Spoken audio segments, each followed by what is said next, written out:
Assalamualaikum warahmatullahi wabarakatuh. Pada kesempatan kali ini saya akan menjelaskan materi soal tahun lalu Manajemen Keuangan 1 dalam UTS semester Gasal.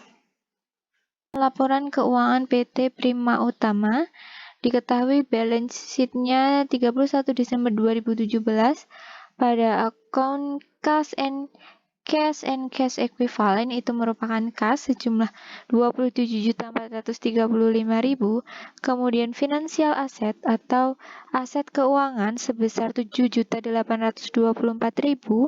kemudian account receivable atau piutang dagang sebesar 42.456.000, kemudian other receivable atau piutang lainnya sebesar 9.935.000,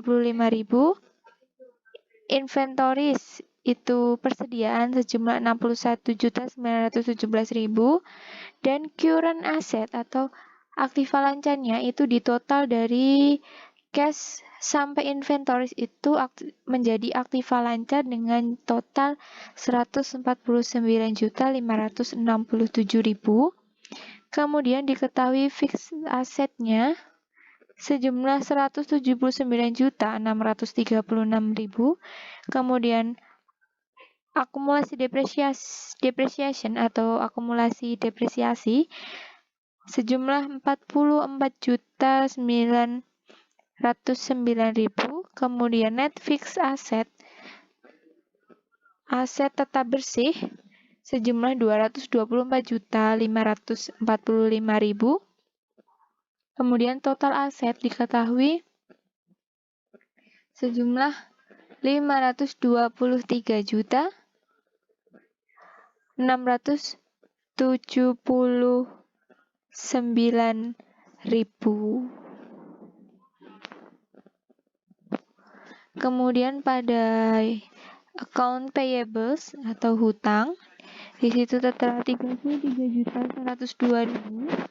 Kemudian current maturities of long-term liabilities adalah hutang jangka panjang yang jatuh tempo pada saat ini sebesar 34.544.000.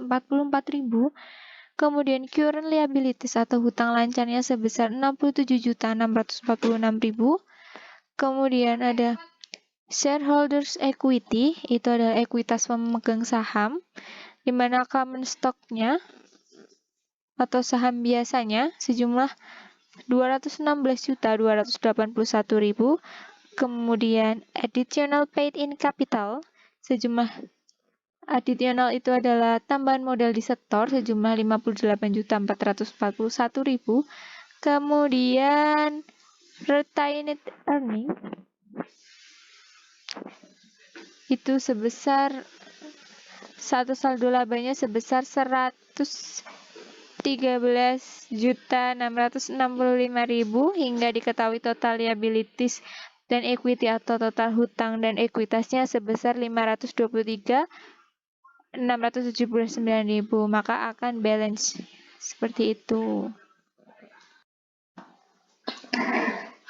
Pada tabel kedua itu diketahui income statement di akhir Desember 2016, yaitu net sales, penjualan bersih, sejumlah 235.300.000, kemudian dikurangi dengan cost of goods sold, itu harga pokok penjualan, sejumlah 120.500.000,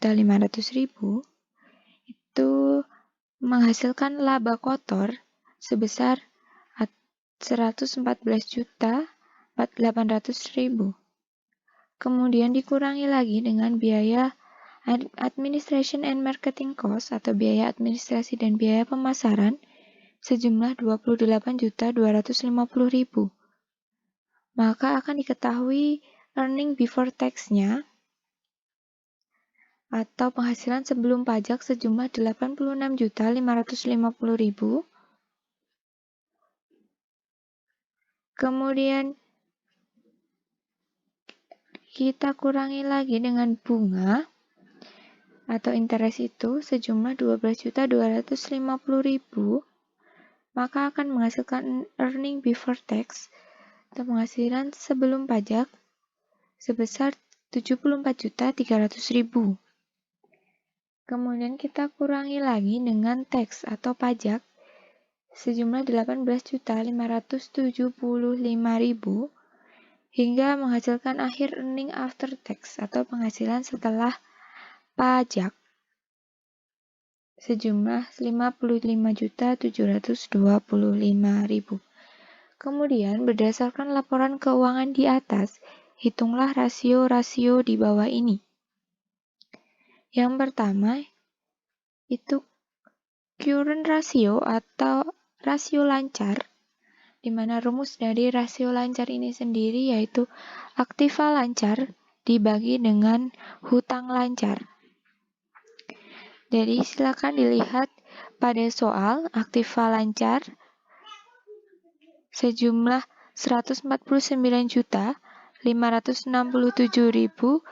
kemudian hutang lancar 67.646.000 hingga menghasilkan 2,21 kali. Kemudian yang B itu receivable turnover atau perputaran piutang. Rumusnya penjualan dibagi piutang dagang. Silakan dilihat di soal, jumlah penjualannya sejumlah net sale atau penjualan bersih sejumlah 235.300.000 dibagi dengan piutang dagang. Piutang dagang account receivable 42.456.000 sehingga hasilnya adalah 5,54 kali. Kemudian yang C, inventory turnover atau perputaran persediaan, di mana rumusnya adalah penjualan dibagi dengan persediaan. Penjualannya tadi sama 235.300.000 dan persediaan atau inventories. Silakan di back inventoriesnya 61.917.000 sehingga hasilnya adalah 3,80 kali.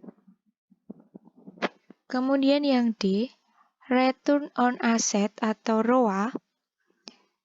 Jadi ROA ini adalah pendapatan setelah pajak. Rumusnya adalah EAT per total aset dikalikan 100%. Apa itu EAT?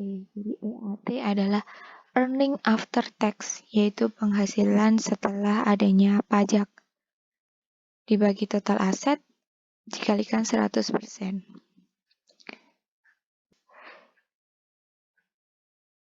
Jadi EAT-nya 55.725.000 dibagi dengan 523.679.000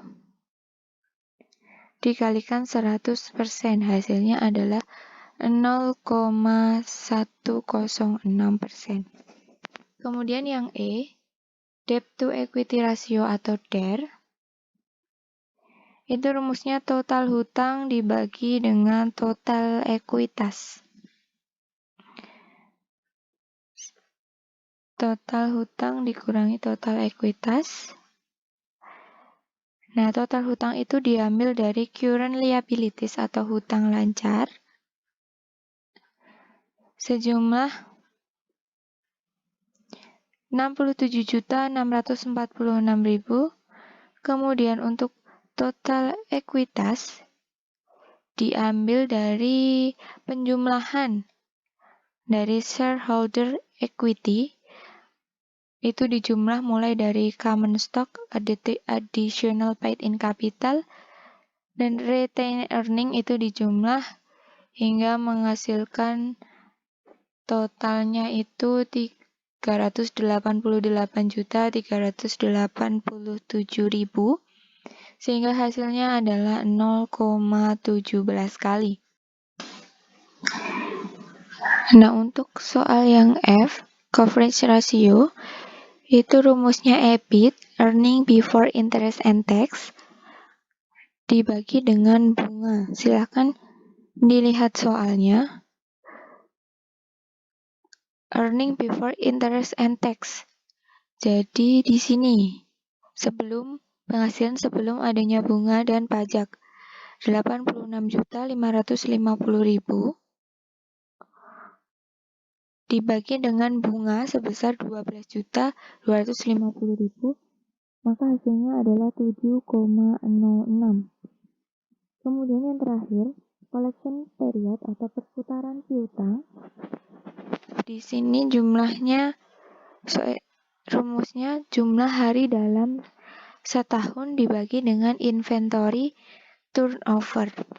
Jadi jumlah hari dalam satu tahun itu ada 365 hari dibagi dengan inventory turnover. Itu tadi kita sudah mencari inventory turnover di poin C. Tinggal dimasukkan hasilnya. Jadi 365 dibagi 3,80. Hasilnya adalah 96,5 hari. Jadi perputaran piutang itu 96,5 hari.